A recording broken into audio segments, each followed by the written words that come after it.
Hello, everybody. It's Joanna Intarazim here from yoursacredtransformation.com.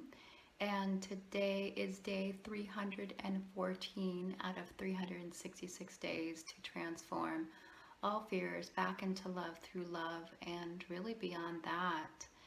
And we are in the midst of Vulnerability Week. We have been looking at all the different fears that go along with vulnerability, and it's been a really rich process to really sit with all the different spirals and streams and tentacles that go along with the process of looking into some of our deepest vulnerabilities and how we handle those. Um, this is part of the larger series. Your vulnerability is literally the gold mine of your happiness. And why do I say that?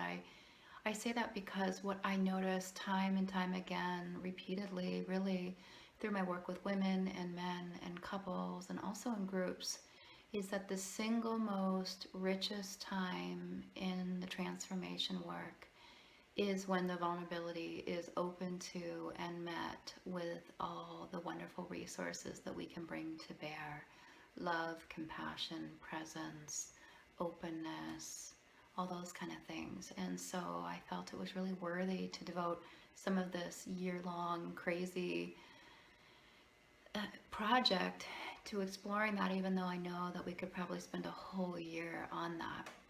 So today what I want to look at is the vulnerability around loving.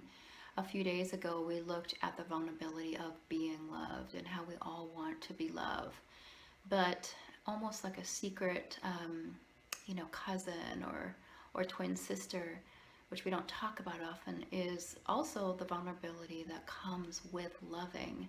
There's a famous quote by Lao Tzu that says, "Being loved by someone gives you strength." It's lovely, especially as women, but I know men love this too, to be in the receiving position and to enjoy receiving position regarding love. It's wonderful to love, even though it has its own vulnerabilities. But when we step across, 180 degrees from that position to being the person that does the loving, that's a really different kind of vulnerability. And Lao Tzu says that gives you courage. And so what I want to invite today is really a question of, what is really perfect about the vulnerability of loving somebody.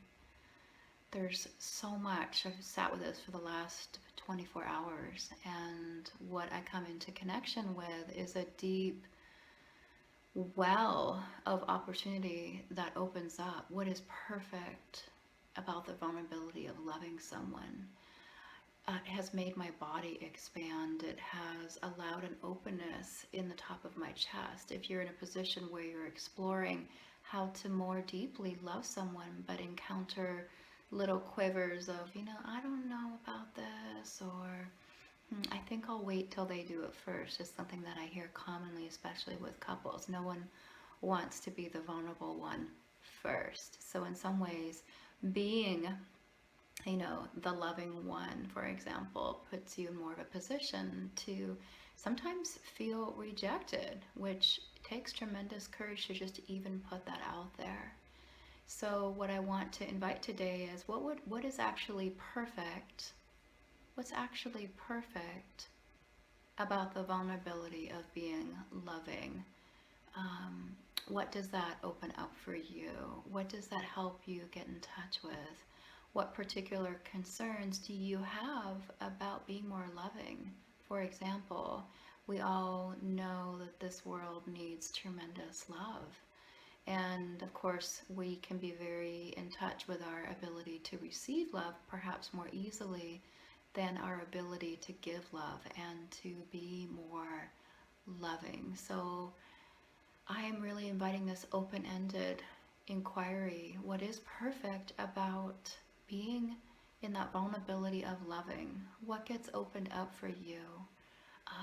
What particular concerns may need to get addressed? What limitations, for example, do you want to overcome that would help you become maybe even more loving than you've ever been able to be.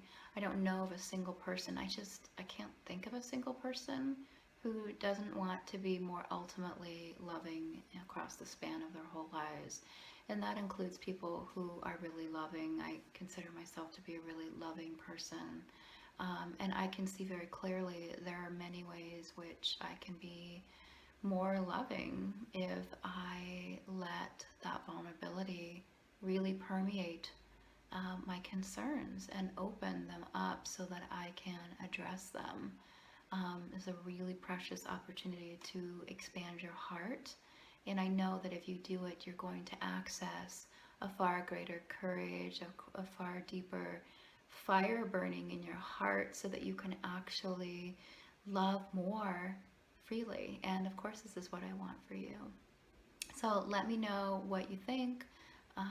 Let me know what you discover, and I will be back again tomorrow to continue this part 2 of um, the vulnerability of loving. Thank you so much for watching. Take care. Good night.